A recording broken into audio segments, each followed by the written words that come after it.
नमस्कार शेतकरी मित्रांनो. आज आपण एक महत्त्वाची समस्या पाहणार आहोत. अनेक शेतकऱ्यांच्या शेतात ड्रिप किंवा स्प्रिंकलरसाठी जोडलेला फिल्टर वारंवार जाम होतो. फिल्टर जाम झाला की पाण्याचा प्रेशर कमी होतो आणि पिकांना व्यवस्थित पाणी मिळत नाही.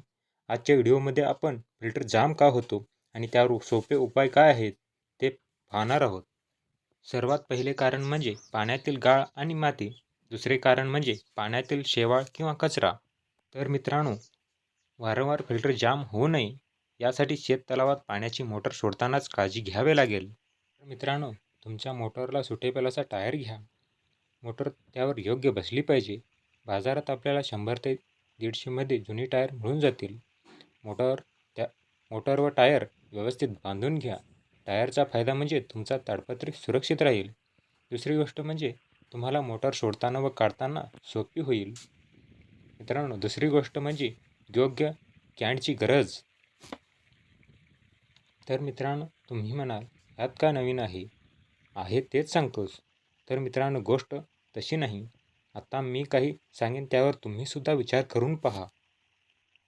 साधारण प्रमाणात जर बघितलं तर शेततलावात शेवाळ हा जास्त प्रमाणात खाली असतो व वर कमी प्रमाणात असतो. तसेच वरच्या थरावर काही पालापाचोळा व कचराही असू शकतो. मोटर पाण्यात सोडल्यावर त्याचा तोंड 1.25 फूट ते 2 फूट पाण्यात बुडाला पाहिजे.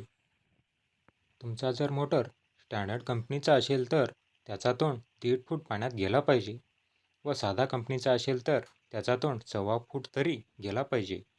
तर जर 7 HP पेक्षा जास्त असेल तर तिथे तुम्हाला वेगळा आयडिया लावावा लागेल, कारण जास्त HPचे मोटर 2 ते 2.5 फुटावरील गाळ सहज खेचून घेऊ शकतात.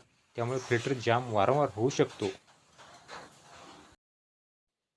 आता जाऊ आपण फिल्टरकडे.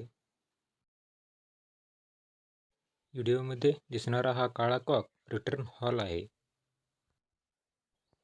फिल्टरला जो लहान कॉक आहे तो नेहमी चालू ठेवा. त्यामुळे येणारा गाळ हा सहजतेने निघून जाईल. मित्रांनो, जर तुम्ही हे छोटे उपाय केले तर शेतातील फिल्टर वारंवार जाम होण्याची समस्या खूपच कमी होईल. मी नवीन यूट्यूबर आहे. व्हिडिओमध्ये काही कमी जास्त झाले असेल तर ते तुम्ही समजून घ्याल अशी आशा करतो.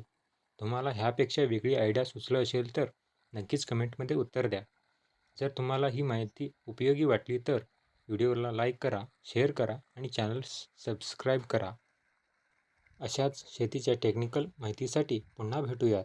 धन्यवाद.